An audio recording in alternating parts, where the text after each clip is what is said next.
ကားရလက်ထက်မှာအနိုင်ရရှိခဲ့တဲ့ပွဲစဉ်၄ပွဲစလုံးကိုကျွန်တော်အနေနဲ့အဆင့်တွေသတ်မှတ်ကြည့်ပါမယ်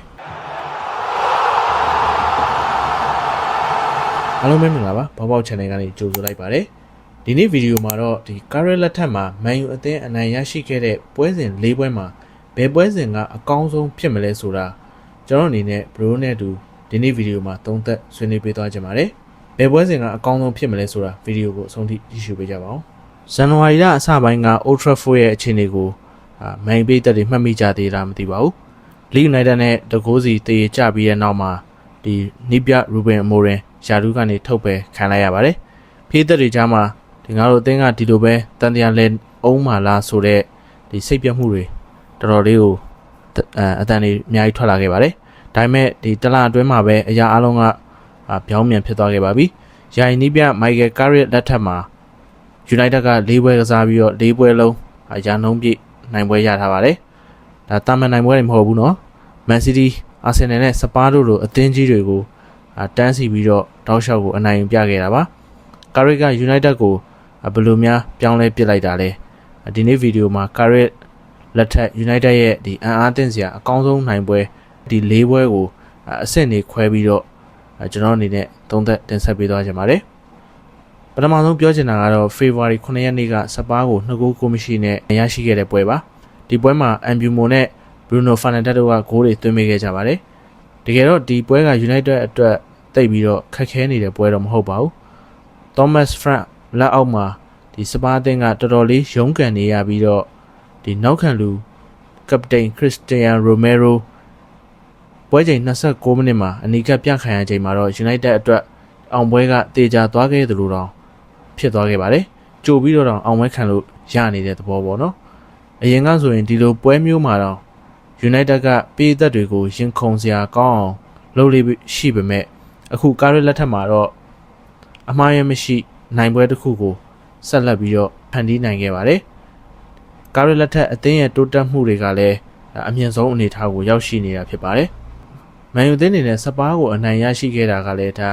ဒီမှတ်တမ်းစိုးတွေကိုခြေဖြတ်နိုင်ခဲ့တယ်လို့ဆိုနိုင်ပါတယ်။မန်ယူအသင်းကစပါးအသင်းကိုမနိုင်ခဲ့တာတော်တော်လေးကိုကြာခဲ့ပါပြီ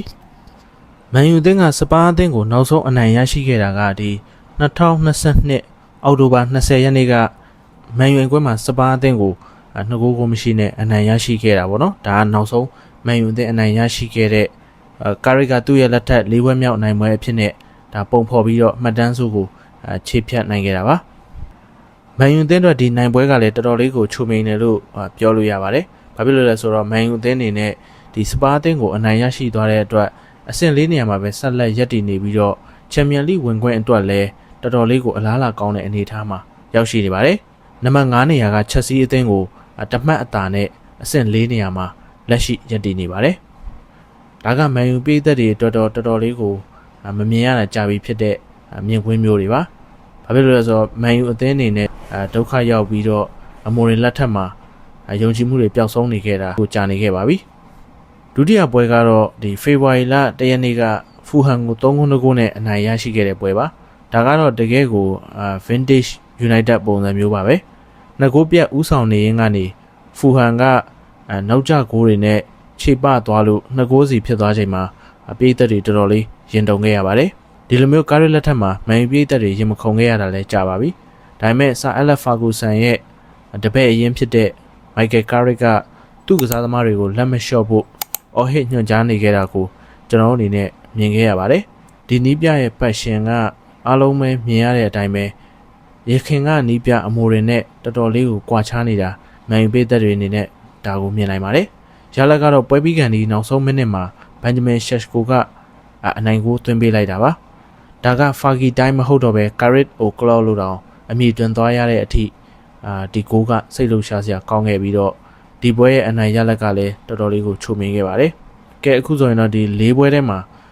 အဆင့်2နေရာကပွဲကိုပြောပြပေးချင်ပါတယ်။တကယ် big match တွေစီရောက်ရှိလာပါပြီ။ဇန်နဝါရီ18ရက်နေ့ကဒီ Man City နဲ့ရင်ဆိုင်ခဲ့ရတဲ့ပွဲပါ။ကာရစ်ကအမိုရင်ရဲ့ခေါင်းမာတဲ့ကစားကွက်တွေကိုလုံးဝကိုခြေဖြတ်ပြီးတော့သူစတင်ကင်တွယ်ရတဲ့ပွဲမှာပဲဒီကစားကွက်တွေကိုပြောင်းလဲပစ်လိုက်တာပါအမိုရင်လက်ထက်မှာနေရာပြောင်းနေခဲ့တဲ့ပေးသက်ချစ်တော်လူငယ်ကစားသမားလေးကိုဘီမိုင်နူးကိုလည်း အသင်းရဲ့လူစင်းမှာယုံကြည်နဲ့ကိုထည့်သွင်းအသုံးပြုခဲ့ပါတယ်။ Embumo နဲ့ဒီ Patrick Dogu တို့ရဲ့ဂိုးတွေနဲ့အတူ Man City ကို clean sheet နဲ့အနိုင်ယူလိုက်တဲ့အချိန်မှာ Old Trafford ကွင်းကြီးတစ်ခုလုံးကလည်းတုံဟီးသွားခဲ့ပါတယ်။အဲ့ဒီပွဲမှာစပြီးတော့ Carrick က Man U အသင်းရဲ့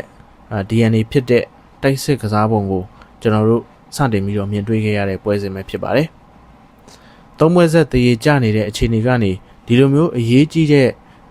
အရေးပါလုံးတဲ့ Manchester Derby ပွဲစဉ်ကိုနိုင်လိုက်တာက Carrick ရဲ့ United ကတကယ်ပြန်လာပြီဆိုတာကိုသတိပေးလိုက်သလိုဖြစ်ခဲ့တာပါ။နောက်ဆုံးပွဲကတော့ဒီအဆင့်1နေရာမှာရှိနေတဲ့ပွဲစဉ်မှာဒီပွဲစဉ်ကတော့အားလုံးသိကြတဲ့အတိုင်း Arsenal နဲ့ရင်ဆိုင်ခဲ့ရတဲ့ပွဲစဉ်မှာအမပေးစရာထိတ်ဆုံးက Arsenal ကိုသူတို့ရဲ့အိမ်ကွင်း Emirates မှာတွားပြီးတော့3-2နဲ့နိုင်ခဲ့တာကတကယ်ကိုမယုံနိုင်စရာရလဒ်ပါပဲ။ လီဆန်ဒရိုမာတီနက်ကိုသွင်းပြီးတော့ရှုံးနေတဲ့အခြေအနေကနေကွင်းလယ်ကစားသမားဘရူနိုဖာနန်ဒက်ချပေးလိုက်တဲ့ဘောလုံးကိုအမ်ဘျူမိုကလှလှပပပိတ်သွင်းပြီးတော့ဒါအာဆင်နယ်ကိုပြန်လည်ပြီးတော့ခြေပနိုင်ခဲ့ပါတယ်။ဒီနောက်မှာတော့ဒီမိနစ်90အရောက်မှာ Patrick Dogu ကလှပလုံးနဲ့ half volley ကန်ချက်နဲ့အာဆင်နယ်ကိုတဖန်ပြန်လည်ပြီးတော့ဦးဆောင်နေခဲ့ပြန်ပါတယ်။ပွဲပြီးကနေအာဆင်နယ်ကခြေပါကိုပြန်သွင်းလို့တည်ကြပြီလို့ထင်တဲ့ချိန်မှာကာရီလက်ထက်မှာလူသစ်ပြန်ဖြစ်လာတဲ့ဒီတိုက်စစ်ကစားသမားမာတီယက်စ်ကွန်ညာကအေရီယာထိတ်ကနေပြီးတော့လှလှပပတကူတော့ထိုးဖောက်ပြီးတော့အနိုင်ကိုသွင်းယူပေးခဲ့ပါတယ်။2022ခုနှစ်ကလေးကအာဆင်နယ်ကိုမနိုင်ခဲ့တဲ့ချိန်စာကိုကာရီကဒီနေ့ပွဲမှာချိုးဖျက်ပြလိုက်တာပဲဖြစ်ပါတယ်။ကာရီလက်ထက်မှာမန်ယူသင်းကကစားပုံတွေအများကြီးပြောင်းလဲလာခဲ့သလိုသူ့ရဲ့မြင်တွေ့ရတဲ့နိုင်လိုစိတ်တွေကဒီကစားသမားတွေအတွက်လည်းအများကြီးကိုပြောင်းလဲပြစ်လိုက်နိုင်တယ်လို့ဆိုလို့ရပါတယ်။တိုက်စစ်ကစားသမားရှက်ကိုကလည်းဖူဟန်အသင်းကိုအနိုင်ရရှိခဲ့တဲ့ပွဲအပြီးမှာ